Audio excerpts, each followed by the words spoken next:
그러므로 형제들아, 우리가 예수의 피를 힘입어 성소에 들어갈 담력을 얻었나니 그 길은 우리를 위하여 휘장 가운데로 열어놓으신 새로운 살 길이요 휘장은 곧 그의 육체니라.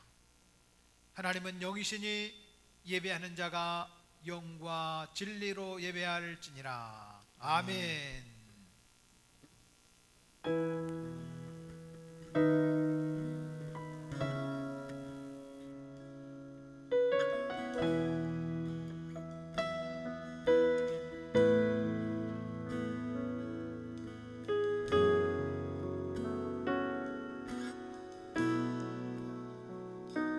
거친 바다 바라볼 때 큰 두려움에 나 잠기고 모든 소망 사라지네. 나의 맘 무너져 내리고 거센 폭풍 가운데 주 사랑이 들리니 나의 작은 발걸음 주를 향해 내딛네. 깊은 곳에 나아가 내 발을 디대 두려움만 내려놓고 깊은 곳에 나아가 내 발을 디대 할렐루야. 함께 고백합니다. 거친 바다 바라볼 때 큰 두려움에 나 잠기고 모든 소망 사라지네. 나의 맘 무너져 내리고 거센 폭풍 가운데 주 사랑이 들리니 나의 작은 발걸음 주를 향해 내딛네. 깊은 곳에 나아가 내 발을 디네 두려움만 내려놓고 깊은 곳에 나아가 내 발을 디네 할렐루야. 깊은 곳에 나아가 내 발을 디네 두려움만 내려놓고 깊은 곳에 나아가 내 발을 디네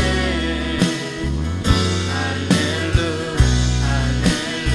깊은 곳에 나아가 내 발을 디네 두려움만 내려놓고 깊은 곳에 나아가 내 발을 디네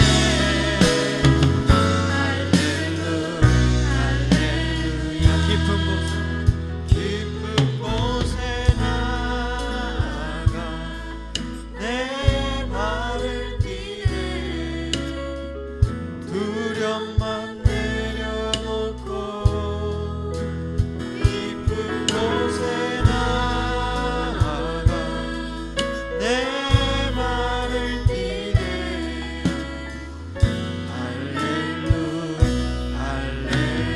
할렐루야.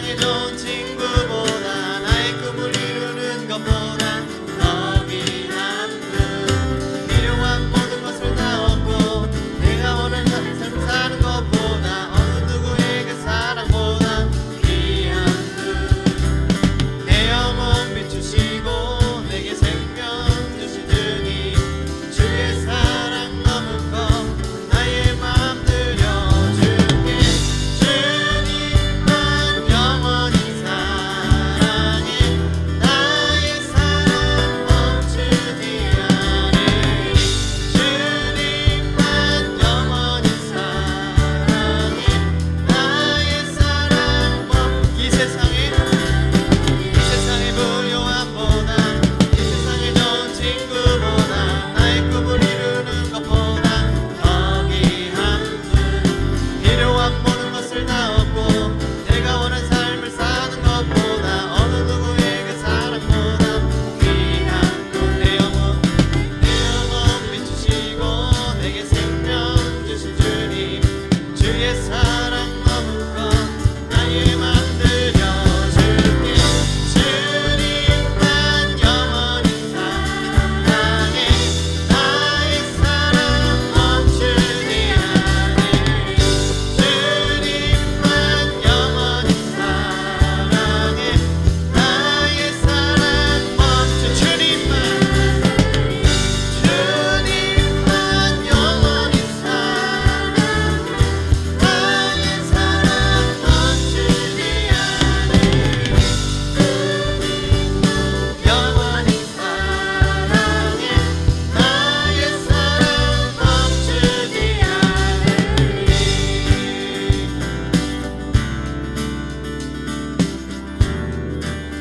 붙드소서 붙드소서 주님 나를 얻지 마소서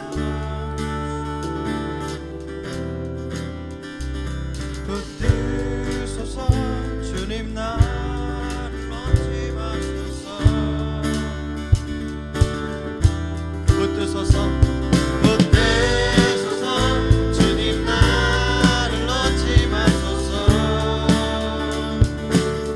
붙드소서 붙드소서 주님 나를 놓지 마소서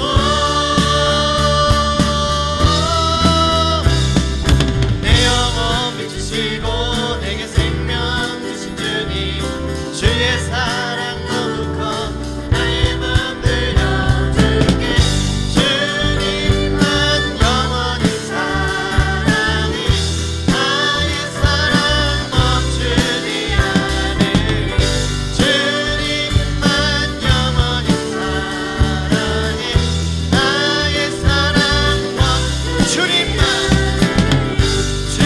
주님만 영원히 사랑해 나의 사랑 멈추지 않으리 주님만 영원히 사랑해 나의 사랑 멈추지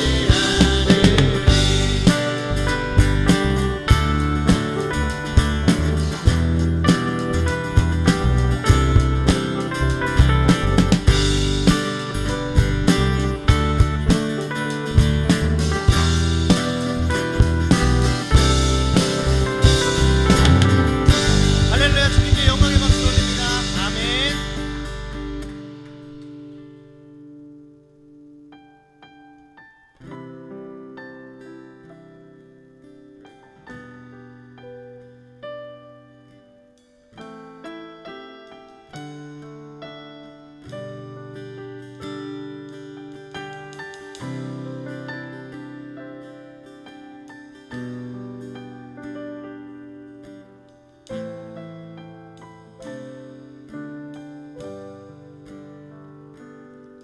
주의 인자하신 그 사랑이 내 생명보다 나으며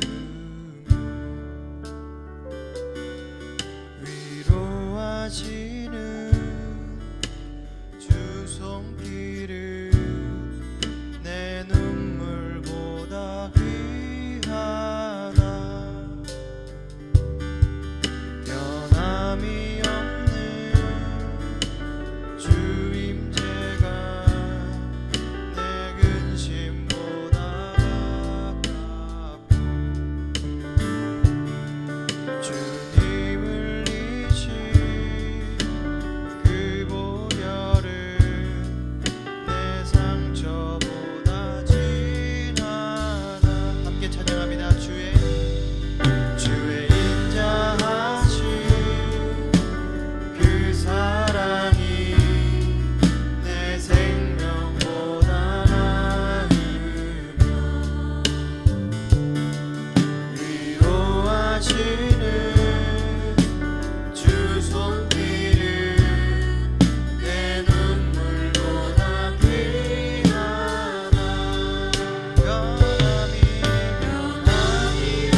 오늘 우리에게 주시는 하나님의 말씀은 창세기 39장 2절과 3절, 20절에서 23절까지 말씀인데요. 제가 한 절, 여러분들 한 절, 한 절씩 함께 봉독하기를 원합니다. 여호와께서 요셉과 함께 하심으로 그가 형통한 자가 되어 그의 주인 애굽 사람의 집에 있으니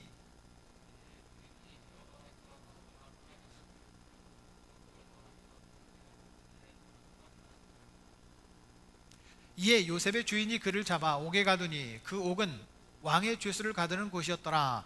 요셉이 옥에 갇혔으나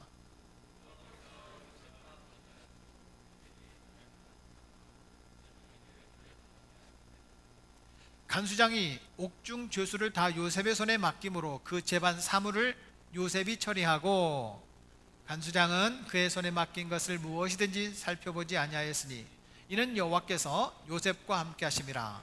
여호와께서 그를 범사에 형통하게 하셨더라. 아멘. 할렐루야. 오늘 말씀의 제목은 어떻게 형통한 믿음을 가질까?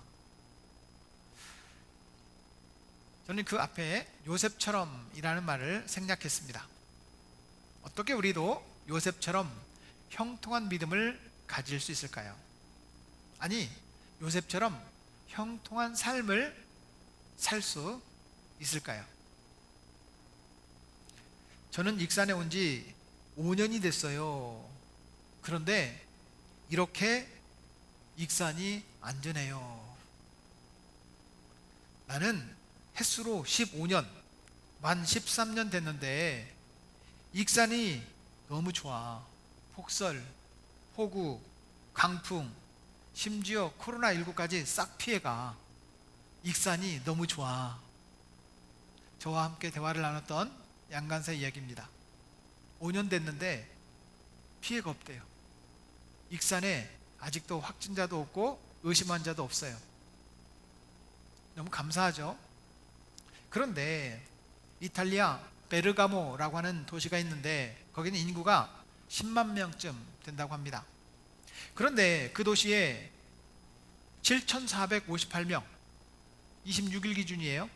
7,458명이 감염이 됐고 따져보면 30분 단위로 한 사람씩 죽는다는 거예요. 이탈리아에서도 가장 부유촌으로 알려진 이 베르가모시가 완전 죽음의 도시가 된 거예요. 가장 부유한 도시인데 1등을 해도 정말 해야 될 1등이 있고 하지 말아야 될 1등이 있어요. 앞에서 1등은 꽤 괜찮은 1등인데 뒤에서 1등은 가능하면 좀 피하면 좋겠죠. 그런데 코로나19 1등이 어디예요? 중국, 이탈리아, 스페인, 미국. 막 서로 1등을 하겠다고 서로 하지 말아야 될 1등을 서로 날만 바뀌면 바뀌고 있어요.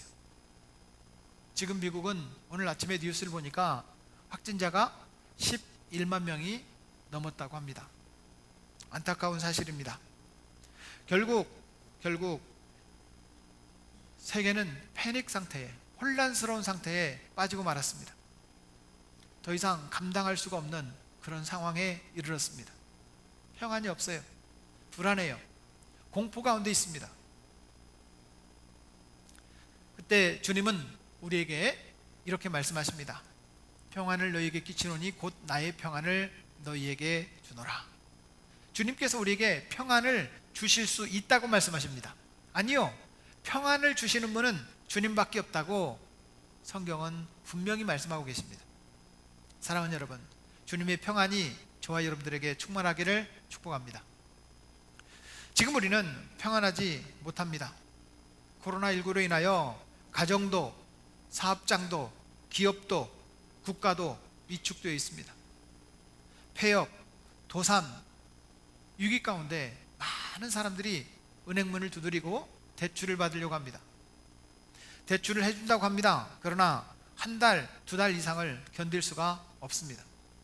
전문가들은 5월 중순이면은 잡힐 것 같다. 아니 7월까지는 갈 것 같다. 다양한 의견을 내놓습니다. 그것도 우리가 가봐야 하는 거지 끝이 안 보입니다.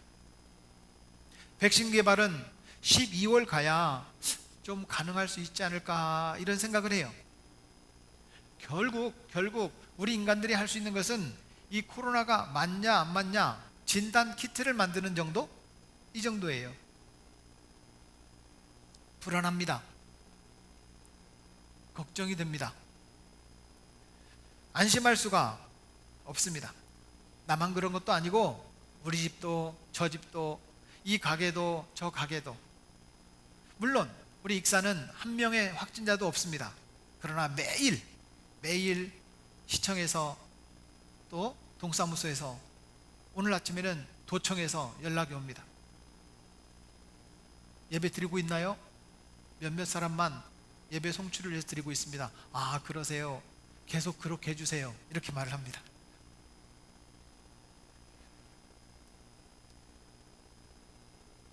(2020년) 올림픽도 연기가 됐습니다. 결국 미국을 비롯한 전 세계는 돈으로 모든 것을 해결하려고 8,500조 원, 상상이 안 가니까 그냥 상상하지 마세요. 8,500조 원이라는 엄청난 돈을 투자해서 국민들의 경제를 살리겠다고 말을 합니다. 국민들에게 돈을 나눠준다? 한 가구당 4명 기준 한 가구당 100만 원씩 나눠준다고 합니다.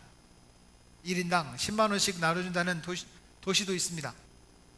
돈으로 평안을 얻을 수 있나요? 각 가정마다 100만 원씩을 나눠주면 코로나가 위축되어서 도망갈까요? 그게 아니에요. 참 이런 상황에 우리는 불안하고 불편하고 힘든 가운데 하나님께서 요셉을 통하여 그렇다면 어떻게 우리도 어려운 환경 가운데서도 평안한 삶을 살 수 있을까? 라는 이야기를 우리에게 가르쳐주고 있습니다. 불안하고 힘들고 지쳐있는 많은 사람들에게 요셉을 통해 형통한 길을 알 수 있다면 오늘 이 자리에 참석하는 또 영상을 통해 예배하는 모든 성도들에게 하나님의 참 평안이 있기를 주의 이름으로 축복합니다. 요셉은 착한 아들이었습니다. 아버지가 볼 때는 참 괜찮은 아들이에요. 그런데 형들에게는 눈에 가시였던 것 같아요. 여러분, 기독교의 장점이 뭡니까? 꼭 어느 정치가는 이렇게 말했습니다. 교회는 신천지와는 다릅니다. 이렇게 말을 했어요. 예, 맞습니다. 거짓말을 밥 먹듯이 하는 그런 모임은 종교일 수가 없습니다. 기독교의 장점은 정직입니다.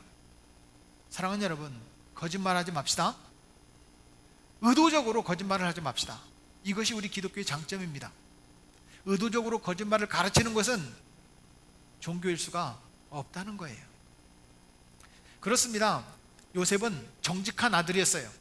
형들의 모습을 그대로 아빠에게 고자질한 거예요. 고자질한 게 아니에요. 사실 그대로 본대로 느낀 대로 말했을 뿐이에요. 그런데 사업을 하는 성도들은 사업을 하다 보면 적당히 타협할 때도 있고 의도적이긴 아니어도 좀 잘못할 때도 있고 실수할 때도 있고 그냥 넘어갈 때도 있어야 되지 않아요? 형들은 아버지의 위임을 받아서 양들을 키웁니다. 양들을 키우다 보면 배고프면 양들도 한 마리 잡아먹고 또 병든 그 양들은 좀 돌보는 것도 좀 소리도 좀 하고 이럴 수도 있을 거예요. 그런데 그 모습을 요셉이 바라보고 아빠에게 이른 거예요. 형들이 싫어하는 거예요. 요셉은 결국 형들에게 미움을 받기 시작합니다. 그런데 미운 놈이 꼭 미운 짓을 더 하잖아요. 내가 꿈을 꿨는데 형들 지푸라기와 내 지푸라기가 이렇게 있는데 형들 지푸라기가 나한테 다 절합디다. 미운 놈이 미운 소리를 또 하는 거예요. 하루는 해와 달과 11별들이 나한테 다 절하더라. 아버지와 엄마도 다 절하더라. 이런 얘기를 하는 거예요. 미운 놈이 더 미운 소리를 하는 거예요. 형들이 아무리 밉다고 요셉에게 복수할 마음을 가집니다. 이놈 두고 봐라. 두고 봐라. 그런데 기회가 왔습니다. 아버지가 저 세겜에 양을 치고 있는 형들에게 뭘 먹을 것도 좀 갖다 주고 잘하고 있는지 좀 보고 와라, 심부름을 시켰던 것 같아요. 요셉이 갑니다. 또 착하니까 형들이 미워하는 것조차도 몰라요. 융통성도 없어요. 그냥 착하기만 해. 그래서 형들이 양을 치는데 갑니다. 형들이 가만히 보니까 요셉이 오는 거예요. 이런 나쁜 놈. 그런데 형들은 세겜에서 풀들이 없으니까 저 도단이라는 곳으로 이사를 갑니다. 양들을 데리고 그쪽에 가서 양을 좀 치러 간 거예요. 세겜에 갔다가 도단까지 이르렀어요. 형들도 열심히 양을 치는 사람들이었던 것 같아요. 요셉은 거기까지 쫓아갑니다. 결국 형들은 요셉을 이놈 두고 봐라, 두고 봐라. 아니나 다를까 형들이 요셉을 은 20에 그냥 미디안 상인들에게 팔아버리고 맙니다. 오늘날로 따지면 한 600만 원쯤 된다고 합니다. 아무리 여러분, 아무리 동생이 밉다고 600만 원 받고 동생을 팔아요? 말도 안 돼요. 말도 안 돼. 그런데 이 요셉의 심정으로 한번 보십시오. 다시는 아버지를 볼 수도 없습니다. 엄마는 돌아가셨지만 자기 친동생 베냐민도 다시는 볼 수가 없습니다.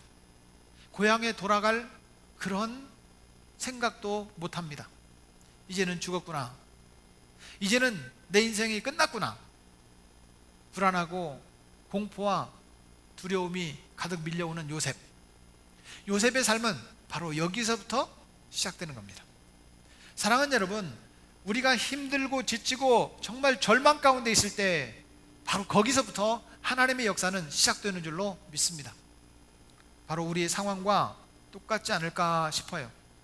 코로나19라는 이 바이러스 한계 때문에 전 세계가 공포에 두려워 떨고 있고, 사실은 우리들도 익산이라는 곳은 안전한 곳이지만 그럼에도 불구하고 우리도 안전할 수는 없어요. 조심해야 됩니다. 이렇게 불안한 상황 가운데도 여기서부터 하나님의 축복은 시작되는 줄로 믿습니다.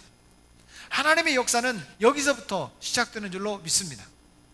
사랑하는 여러분, 그렇다면 사람들이 왜 형통하지 못하게 되는 것일까요? 사람들이 형통하지 못한 이유가 있습니다. 첫째는 타협하기 때문에 그렇습니다. 미국 경제주간지 블룸버그 통신은 다음은 일본 차례다 라고 하는 일본을 걱정하는 기사를 벌써 지난주에 썼습니다. 왜냐하면 일본은 2020년 도쿄올림픽 때문에 확진자를 검사를 안 하는 거예요. 숨기는 게 아니라 아예 검사 자체를 안 하는 거예요. 확진자가 적으니까 올림픽에도 됩니다, 이것을 설명하기 위해서 검사 자체를 안 하는 거예요. 일본 인구가 1억이 넘습니다. 우리나라보다 2배가 넘어요. 그런데 검사 숫자가 10분의 1도 안 되는 거예요. 아니나 다를까 IOC는 전 세계 확진으로 말미암아 올림픽에 못 나간다, 이런 나라들이 생기기 시작했습니다. 결국 1년 뒤로 올림픽을 연기했어요. 블룸버그 통신이 걱정했던 것처럼 이제 일본의 확진자 수가 하루에 100명씩 넘어가기 시작했습니다. 미국뿐만 아니라 일본도 걱정이에요. 결국 뭐 때문에 일본은 이렇게 진단을 멈추고 올림픽 연기를 두려워했을까? 뭐 때문이에요? 돈 때문이에요. 결국 돈 때문이에요. 결국 일본은 막 증가 추세에 이르면서 확진자 수가 늘어나기 시작했어요. 돈과 타협하다가, 올림픽과 타협하다가 결국 7조 원 이상의 손해를 보게 됐습니다. 사랑하는 여러분, 우리 신앙생활도 마찬가지지 않습니까? 우리는 영상 예배를 송출하고 있습니다.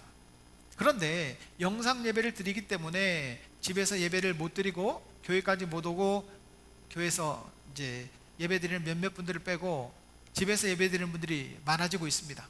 우리 교회뿐만이 아니라 다른 교회들도 대부분 마찬가지예요. 그러면 집에서 예배를 드리면 교회에서 예배를 드리는 것처럼 온전한 예배를 드릴 수 있어야 되는데 그러지 않더라는 거예요. 이게 한 주, 두 주, 벌써 한 달이 되어가고 있습니다. 두 달이 되고 또 더 시간이 지나면 믿음이 성장하는 것이 아니라 믿음이 줄어드는 거예요. 아, 예배를 안 드려도 되는구나. 적당히 타협을 하게 돼요. 결국 타협 때문에 우리는 조만간 다시 예배당으로 모이는 그런 예배를 드리게 될 겁니다. 그럼에도 불구하고 이제는 예배 안 나오는 거예요. 믿음이 떨어지는 거예요. 적어도 주일 예배에 함께 회집하는 그런 예배 가운데 참석하지 못한다 할지라도 각 처소에서 예배를 드릴 수 있어야 됩니다. 주일 예배를 포기해서는 안 됩니다. 타협해서는 안 됩니다. 사랑하는 여러분, 주일 예배를 잘 드릴 수 있기를 주의 이름으로 축복합니다. 물론 함께 모이자는 예배가 아니어도 우리는 함께 예배할 수 있어야 될 줄로 믿습니다. 두 번째는 돈으로 해결하려고 하기 때문에 우리가 형통하지 못하는 경우가 있습니다. 한국 정부는 이 코로나19를 퇴치하기 위해서 소상공인들, 중소기업, 대기업들을 살리기 위해서 100조 원을 투자하겠다고 합니다. 우리나라 1년 예산이 한 500조 원 되니까 한 20%, GDP의 20%를 투자해서 경기를 살리겠다는 거예요. 각 가정마다 10만 원을 주겠다, 100만 원을 주겠다, 이렇게 선언을 합니다. 그런데 우리나라는 아무것도 아니에요. 미국은 2,700조 원을 풀겠다는 거예요. 중국은 8,800조 원을 풀겠다는 거예요. 이게 가치가 얼마인지 모르니까 그냥 듣기만 하세요. 뭐 그게 얼마인가 상상하지 말고. 여러분, 이렇게 많은 돈을 투자해서 세계 경기를 살려보겠다는 거예요. 나는 줘요, 안 줘요? 나는 안 줘. 걱정하지 마세요. 여러분, 1조 원도 안 주니까. 그런데 세계 경제는 다 돈으로 무한 달러를 풀겠다. 돈을 풀겠다는 거예요. 돈을 주겠다는 거예요. 돈으로 해결할 수 있을까? 돈이면, 사람들이 돈을 받으면 불안이 사라질까? 그렇지 않다는 거예요. 의료진들이 팬데믹 상황에서 제일 우리가 할 수 있는 최선의 방책은 집에서 안 나오기다 그래요. 경제인들은 돈을 줘야 된다, 돈을 줘야 된다. 그런데 의료 현장에서 최전선에 뛰고 있는 의료진들은 코로나를 이길 수 있는 방법, 집에서 안 나오기, 이거예요. 돈으로 해결할 수가 없다는 것입니다. 사회 구조가 돈이면 될 거라고 하는 그런 문화 속에서 우리가 살고 있습니다. 모든 일을 돈으로 해결하려고 합니다. 그런데 아무리 많은 돈을 투자할지라도 우리 안에 평안이 찾아오지 않는다는 거예요. 사랑하는 여러분, 아무리 많은 돈을 쌓아놓아도 불안하기는 마찬가지입니다. 돈이 많을수록 불안하기는 더 마찬가지예요. 요셉의 형 10명은 세겜에서 도단까지 이동하면서 양들 풀을 먹이고 있습니다. 결국 양들을 잘 살려야 가족을 살릴 수 있고 자기들이 살 수 있기 때문에 열심히 일했습니다. 그런데 그들의 마음속에 요셉을 바라보니까 마음속 가지고 있었던 이 포악한 마음, 동생이라도 죽여버리겠다. 아니야, 죽이긴 좀 그렇지, 그냥 팔아버리자. 요셉을 안 봤으면 좋겠다. 포악한 마음이 올라오는 거예요. 아무리 돈을 많이 벌어도 내 마음이 궁색해지고 내 마음이 더 악해진다면 여러분, 얼마나 불쌍합니까? 돈이면 다 될 거라고 생각하고 세상에 포악한 N번방, 박사방 이런 걸 만들어서 사람을 괴롭히고 결국 자기는 수익을 가져왔는지 모르지만 세상을 두렵게 만들었던 그런 사람들이 지금 감옥에 있지 않습니까? 거기 함께 참가했던 사람들은 지금 두려움에 떨고 있습니다. 돈으로 즐기려고 했던 사람들이 돈 때문에 불안해하는 거예요. 결국 돈으로 해결하려고 하는 그곳에 형통함이 없습니다. 세 번째는 노력으로 안 되는 것이 형통이에요. 코로나19에 우리 사람들이 대처할 수 있는 최선의 대책을 방송에서 연일 방송을 합니다. 대책 5가지, 우리 로비에도 전단지가 붙어 있어요. 첫째, 흐르는 물에 손 씻기. 둘째, 사회적 거리두기, 2m 이상 거리두기. 셋째, 기침, 옷숨이다 하기. 넷째, 사람 많은 곳에 안 가기. 다섯째, 씻지 않는 손으로 입, 코, 눈 안 만지기. 이게 뭐예요? 이거 뭐예요 이거? 이게 코로나를 이길 수 있는 방법이에요? 참 우습지 않아요? 우리의 노력이 결국에는 참 우스운 거예요. 치료하는 방법이 아니라 멀리하는 거예요. 멀리하면 저절로 낫는다 이거거든요. 코로나는 3일에서 한 72시간 안에 다 소멸되기 때문에 거리를 두면 자기가 저절로 죽는다는 거예요. 우리 인간이 할 수 있는 일이 별로 없어요. 아무리 노력을 해도 안 된다는 거예요. 미국과 프랑스와 영국과 이탈리아와 스페인 얼마나 많은 노력을 했습니까? 일본도 마찬가지고 중국도 마찬가지예요. 얼마나 많은 노력을 해요. 그런데 결국 코로나19의 최선의 대책은 피하기 이겁니다. 도망가기, 안 만나기, 접촉 안 하기. 확진자에 대해서 격리하기가 최선이라고 한다면 나머지는 감기하고 똑같다는 거예요. 전염성이 강하다는 것 말고는 감기하고 똑같아요. 80 이상 되신 어르신들이 기저질환이 있을 때 돌아가시는 그 비율들이 높지만 독감보다 뭐 특별히 다른 게 없어요. 적어도 50대 미만, 만 60이 안 되는 50대 미만의 사망자 비율은 0.5%? 이 정도도 안 돼요. 그렇게 막 두려워 떨 것만은 아니라는 거예요. 그런데 우리가 많이 노력을 합니다. 수고합니다. 그래도 불안하기는 똑같습니다. 사랑하는 여러분, 사람의 노력으로 얼마나 우리가 전염병에 대해서 대처할 수 있는 것이 없다는 것을 인정할 수밖에 없지 않습니까? 그런데 전염병에 대해서 성경이 말씀하고 있는 부분이 있습니다. 하나님께서 우리에게 전염병에 대해서 말씀하신 그런 근거가 있어요. 한번 우리 읽어볼까요? 역대하 7장 13절 14절, 여러분 제가 읽겠습니다. 색깔이 다른 부분은 같이 읽어요. 혹 내가 하늘을 닫고 비를 내리지 아니하거나, 혹 메뚜기로 도산을 먹게 하거나, 같이요. 혹 연병으로 내 백성 가운데 유행하게 할 때에 내 이름으로 일컫는 내 백성이 그 악한 길에서 떠나 스스로 겸비하고 기도하여 내 얼굴을 구하면, 제가 읽겠습니다. 내가 하늘에서 듣고 그 죄를 사하고 그 땅을 고칠지라. 여러분, 우리 인간이 이 전염병 가운데 할 수 있는 일은 이거예요. 이거, 내 이름으로 일컫는 내 백성이 그 악한 길에서 떠나 스스로 겸비하고 기도하여 내 얼굴을 구하라 라고 하는 거예요. 사랑하는 여러분, 전염병 때문에 전 세계가 공포에 떨고 있고 대구 경북은 정말 초토화됐어요. 감염병이 없는, 확진자가 없는 익산도 두려워하기는 마찬가지예요. 그럼 우리는 어떻게 할 거냐? 성경은 말씀하고 있는 거예요. 내 백성이 악한 길에서 떠나라는 거예요. 이번 교회가 악한 길에서 떠나는 교회가 되었으면 좋겠습니다. 스스로 겸비하라는 거예요. 나를 낮추고 더 겸손하라는 거예요. 인간이 아무것도 아니구나. 하나님 앞에서 겸손한 교회가 될 수 있기를 바랍니다. 또 기도하라는 거예요. 그리고 하나님의 얼굴을 구하라는 거예요.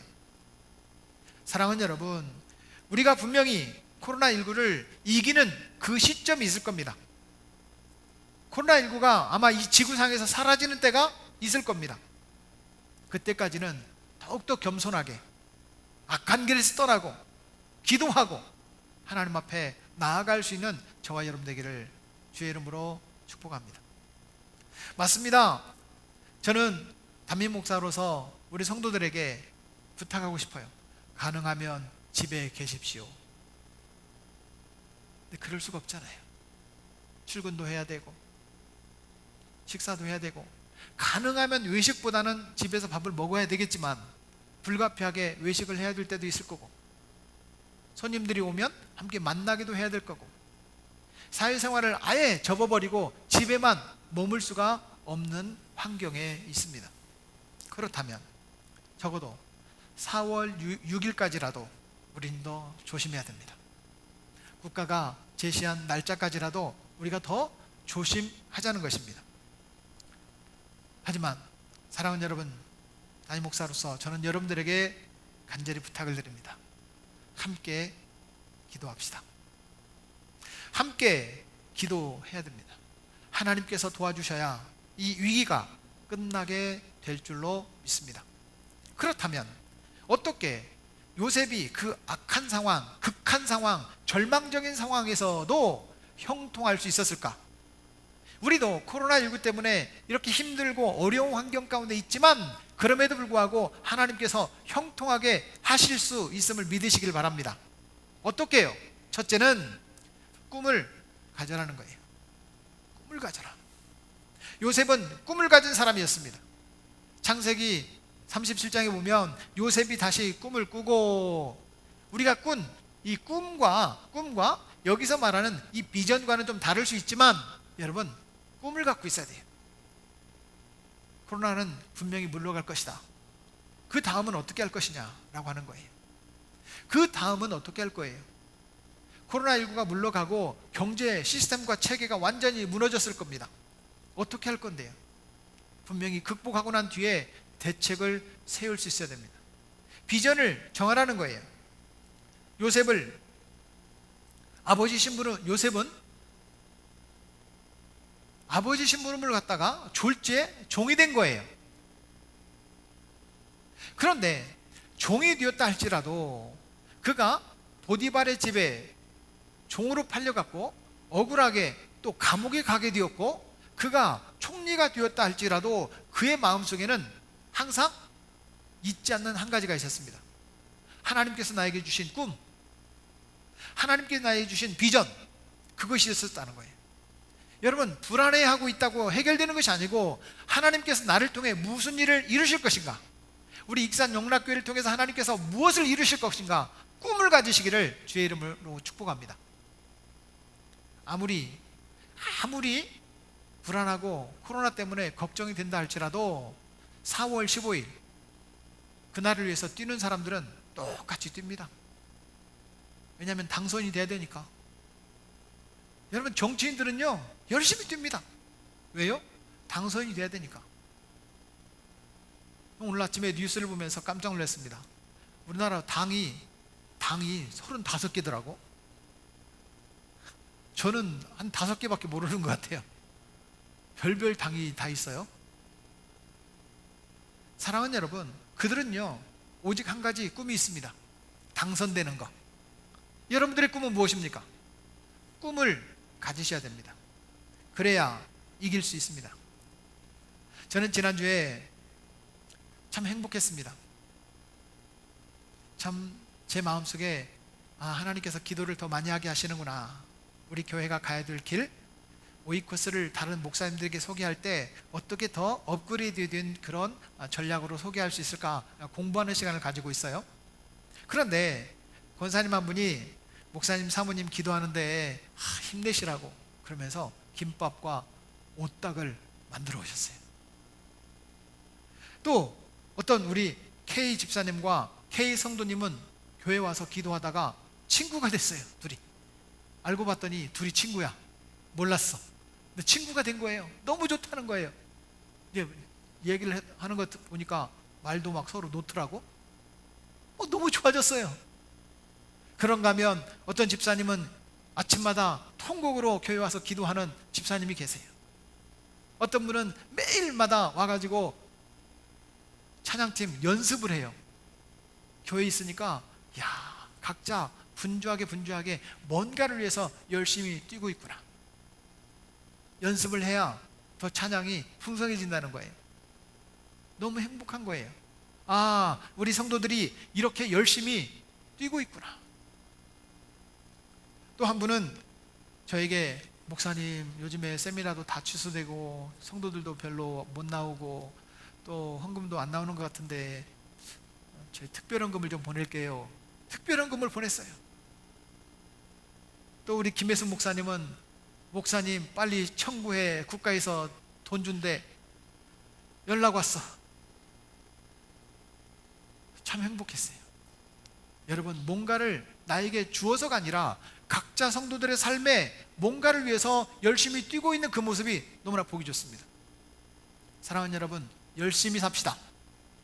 공포와 두려움에 떨지 말고 기도하고 삶의 현장에서 뭔가 미래의 비전을 위해서 다시 한번 재정비하고 열심히 살아가는 성도가 되기를 바랍니다. 주님께서 코로나19가 다 물러가고 난 뒤에 우리 삶을 어떻게 더 업그레이드 했는지, 불안과 두려움에 떨어서 위축된 삶이 아니라 업그레이드 된 삶이 되실 수 있기를 축복합니다. 저는 이 성전에서 기도하면서 기도할 때마다 제 마음속에 두려운 하나님의 음성이 들립니다. 사실 교회를 이끌어 간다는 것이 참 두렵고 떨려요. 걱정이 많이 돼요. 그런데 하나님께서 저에게 들려주시는, 기도할 때마다 들려주시는 음성이 있는 거예요. 사랑하는 아들아, 내가 다 준비했다. 내 교회지 네 교회냐? 이런 음성을 자꾸 들려주시는데, 이 음성을 들을 때마다 제가 막 전율이 느껴집니다. 닭살이 돋고 머리가 쭉 빗습니다. 아, 내가 걱정할 것이 아니지. 이럴수록 더 기도해야지. 그때 제 마음속에 떠오르는 찬양이 있습니다. 주가 일하시네 라는 찬송이에요. 이 찬송의 가사를 여러분 한번 보십시오. 날이 저물어 갈 때, 빈들에서 걸을 때, 그때가 하나님의 때. 내 힘으로 안 될 때, 빈손으로 걸을 때 내가 고백해 여호와 이래. 주가 일하시네, 주가 일하시네, 주께 아끼지 않는 자에게. 주가 일하시네, 주가 일하시네, 신뢰하며 걷는 자에게. 2절 가사는 아시는 분들 같이 한번 불러봤으면 좋겠어요. 우리 모인 이곳에 주님 함께 계시네, 누리네 아버지 은혜. 적은 떡과 물고기 내 모든 걸 드릴 때 모두 고백해 여호와 이래. 주가 일하시네, 주가 일하시네, 주가 일하시네, 주께 아끼지 않는 자에게. 주가 일하시네, 주가 일하시네, 신뢰하며 걷는 자에게. 아멘. 사랑하는 여러분, 주님께서 해결해 주실 줄로 믿습니다. 그러므로 저와 여러분들이 주님이 주실 그 꿈, 주님이 주시는 비전 바라보면서 비전을 정비해가는 이번 기간이 되기를 바랍니다. 두 번째는 하나님을 끝까지 바라봐야 요셉과 같은 형통함이 경험될 수 있습니다. 창세기 39장, 오늘 우리가 읽었던 본문 2절과 3절을 말씀해 보면 여호와께서 요셉과 함께 하심으로 이렇게 나옵니다. 또 창세기 39장 23절 말씀해 보면 여호와께서 요셉과 함께 하심이라 이렇게 나옵니다. 또 창세기 41장 38절과 39절 말씀해 보면 이와 같이 하나님의 신이 감동한 사람이라고 요셉을 평가하고 있습니다. 다시 말하면 요셉은 하나님께서 항상 그와 함께 하셨던 삶을 살았습니다. 지난번에도 한번 말씀을 증거하면서 말씀을 드렸지만, 여러분, 요셉이 하나님을 찾아갔어요? 하나님께서 요셉을 찾아오셨어요? 여러분, 하나님께서 요셉을 찾아오신 거예요. 그런데 그 하나님을 바라본 거예요. 오늘도 하나님께서 우리와 함께 계심을 믿으십시오. 그 하나님을 바라보는 저와 여러분들의 삶이 되기를 축복합니다. 하나님과 관계없는 삶이 아니라 하나님과 함께하는 삶이 되실 수 있기를 바랍니다. 거기에 요셉의 형통함이 있었던 거예요. 종으로 팔려가고 다시는 고향으로 돌아갈 수 없는 그런 환경 가운데에도 하나님께서 함께 하심을 믿었어요. 그런데 그 가까이 있는 사람들이, 주인이, 감옥의 간수장이 바로가, 여러분, 왕이 요셉이 하나님과 함께 계심이 느껴지는 거예요. 우리의 삶이 어떤 두려움과 공포 가운데 있는 것이 아니라, 여러분, 함께 모이지 않더라도 우리의 삶에 하나님이 함께 계심이 느껴지기를 축복합니다. 저는 지금 우리 성도들에게 예배 오고 안 오고 그 자체가 중요한 것이 아니라 하나님이 나와 함께 계심이 경험되는 삶이 되었으면 좋겠다, 이런 생각이 듭니다. 예배 오실 수 있다면 방송 예배를 위해서 몇몇 분들이 오셔요. 예, 감사합니다. 못 오시는 분들이 계세요. 집에서 영상으로 예배를 드려야 되는데 영상을 틀지 몰라서 예배 못 드리는 그 어르신들 가운데도 하나님께서 함께 계시기를 소망합니다. 그곳에 형통함이 있는 줄로 믿습니다. 형통이라는 단어는 모든 일이 뜻대로 잘 된다 라는 뜻이에요. Go well 이란 말이에요. 잘 간다 이런 말이에요. 하나님께서 잘 되게 하시기를 축복합니다. 그런데 내 마음의 열정과 내 마음의 노력으로 되는 것이 아니라 하나님께서 함께 하시는 곳에 잘 되는 역사가 일어날 줄로 믿습니다. 요셉은 바로 그 하나님을 바라봤던 거예요. 오늘도 우리 가운데 찾아오시는 하나님을 바라보는 저와 성도들이 되기를 바랍니다. 하나님께서 우리도 형통하게 하실 줄로 믿습니다. 세 번째는 상대를 배려해야 요셉과 같이 형통함이 경험됩니다. 오늘 50장 19절 말씀은 같이 한번 읽어보기를 원합니다. 요셉의 마지막 장면인데요, 50장 19절 같이 읽겠습니다. 요셉이 그들에게 이르되 두려워 마소서, 내가 하나님을 대신하리이까. 여러분, 잘 한번 생각해 보십시오. 이제 아버지 야곱이 죽었습니다. 그런데 형들이 요셉을 팔아먹었잖아요. 형들이 아버지에게, 아버지, 사실은 저희가 거짓말했어요. 사나운 짐승들이 동생을 잡아먹은 것 같아요. 그게 아니고 우리가 동생 팔아먹었어요, 이 말을 했을 것 같아요, 안 했을 것 같아요? 제 생각에는 성경에는 없어요. 아마 말을 안 했을 것 같아요. 아버지 돌아가실 때까지 요셉도 아버지, 사실은 형들이 나 팔아먹어갖고 여기까지 온 거예요, 이렇게 안 했을 것 같아요. 야곱이 그거 모르고 그냥 천국 가지 않았을까, 제 생각이에요. 그런데 아무튼 아버지가 돌아가셨어요. 걱정인 거예요. 동생을 팔아먹었던 이 10명의 형들이 불안한 거예요. 혹시라도 총리가 된 우리 동생 요셉이 우리를 저 유배지로 보내버리면 어떨까? 이 애굽의 동생 때문에 아버지가 살아계실 때는 편안하게 살았는데 다시 굶주리는 저 팔레스틴 땅으로 보내버리면 어떨까? 불안한 거예요. 그래서 10명 형들이 아마 모였던 것 같아요. 모였습니다. 우리가 요셉 동생한테 뭔가라도 해야 되지 않아? 이대로 있다가 당하지 말고 먼저 우리가 다시 한번 사죄의 선언을 좀 하자, 이랬을 것 같아요. 그런 상황이에요. 아버지가 돌아가셨습니다. 그리고 이렇게 말을 합니다.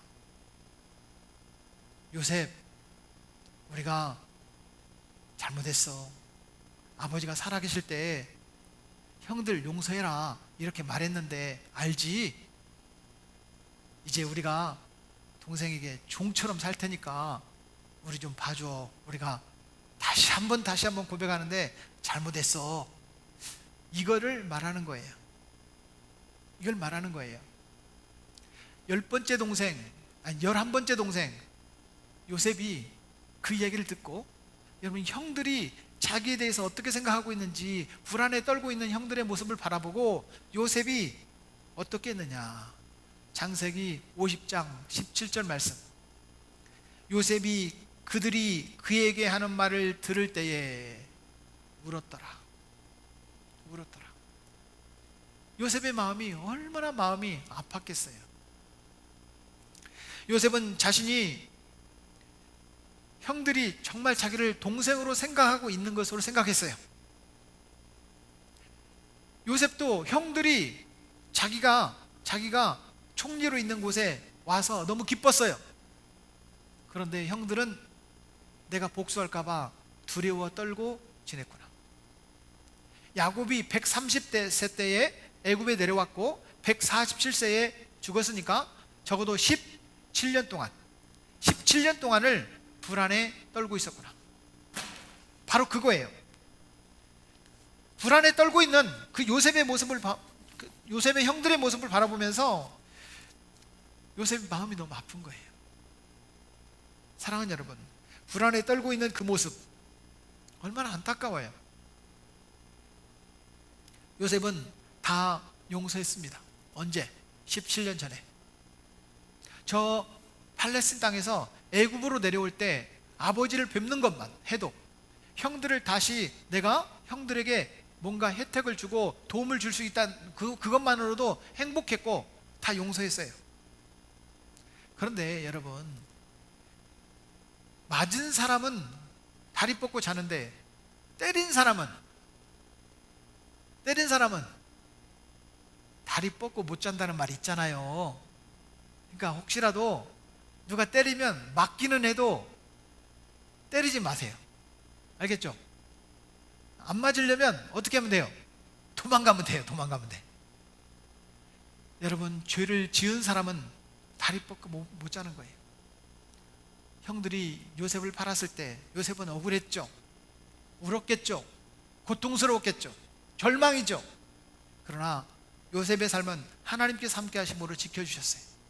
형들은 다시 만나는 17년 그 사이에 얼마나 불안에 떨었겠어요. 사랑하는 여러분, 그런데 요셉은 복수하지 않았습니다. 형들을 배려한 거예요. 조카들을 끝까지 지키겠다는 거예요. 저와 여러분들이 요셉과 같은 마음을 가질 수 있기를 축복합니다. 내가 먼저 나에게 악을 행했던 누구라도 내가 먼저 용서할 수 있기를 축복합니다. 내가 먼저 배려할 수 있기를 축복합니다. 성경은 분명히 이렇게 얘기합니다. 요셉, 아버지가 돌아가시기 전에 내 형들이 내게 악을 행하였어도 용서하라, 이렇게 얘기했다는 거예요. 글쎄, 야곱이 말을 했을까? 말을 안 했을지도 몰라요. 야곱은 모르고 그냥 천국 갔을지도 몰라요.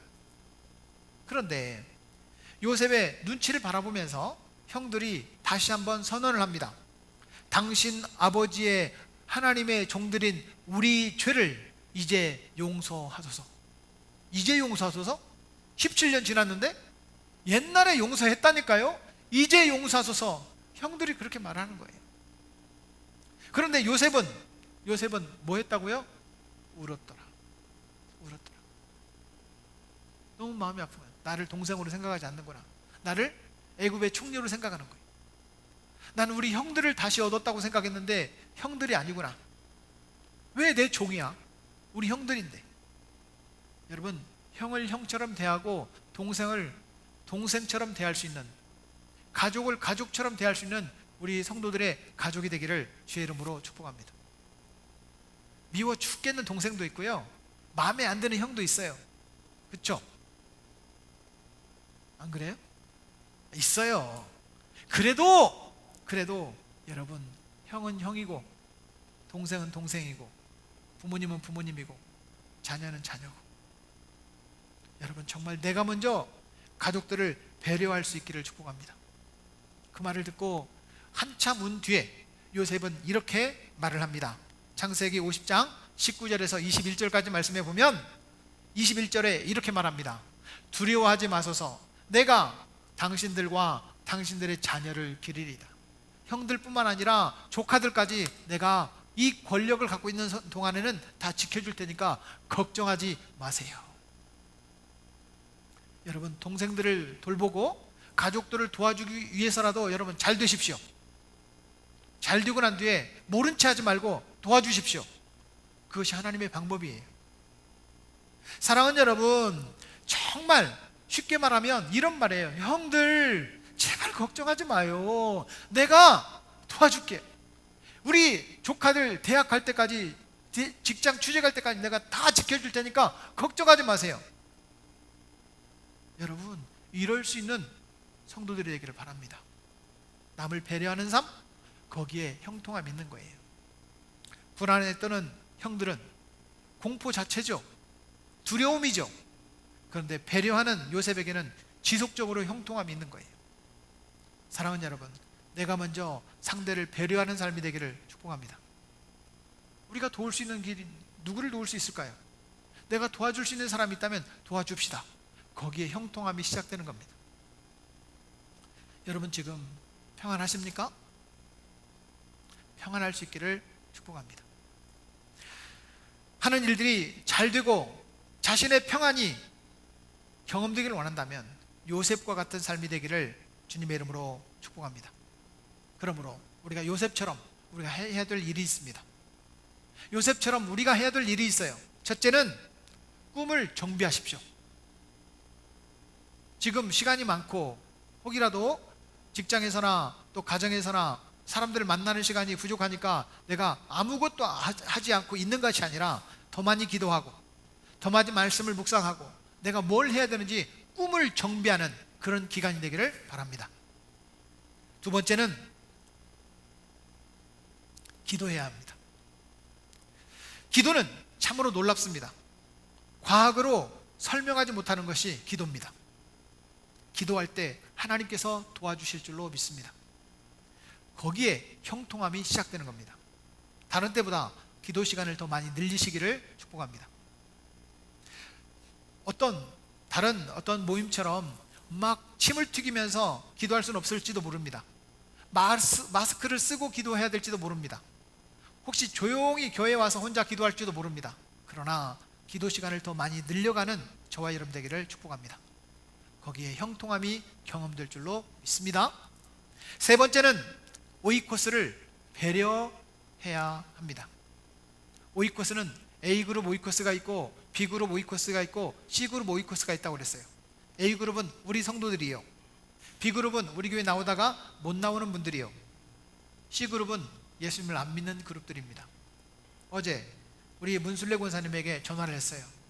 너무 기뻐하는 거예요. 안수 집사님이 전화했대. 내일 보자고. 내일 온다는 거예요. 제 아내하고 저 걱정이 됐어요. 우리 권사님 건강이 안 좋으신데 그래도 좀 집에서 계시면 좋은데 나오시겠다는 거예요.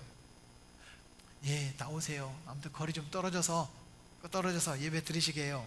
오늘 안 나오셨어요. 안 나오셔도 기쁜 거예요. 여러분 정말 서로를 배려할 수 있기를 바랍니다. 그렇습니다. 기독교가 정말 가장 중요하게 생각하는 것은 주일 예배요. 다음 주일은 고난주일이에요. 종료주일. 그 다음 주에는 부활주일입니다. 주일 낮예배뿐만 아니라 기독교가 가장 중요하게 생각하는 고난주일도 부활주일도 어쩌면 제대로 못 드릴 형편에 있습니다. 그럼에도 불구하고 기독교가 세상을 변화시킬 수 있는 그것은 바로 남들을 배려할 수 있기 때문입니다. 국가에서 예배를 드리지 말자 하면 어쩌면 우리가 예배를 드리지 않도록 노력하는 것, 예배를 안 드리는 것이 아니라 영상으로 예배를 드릴 수 있는 그러한 우리의 노력도 필요한 줄로 압니다. 사랑하는 여러분, 우리는 하나님의 자녀입니다. 하나님의 자녀는 하나님의 자녀답게 살아야 됩니다. 어제 주유소에 갔는데 주유소 사장님이 저한테 그러는 거예요. 대뜸 왜 세상이 교회를 이렇게 비판하는지 모르겠어요.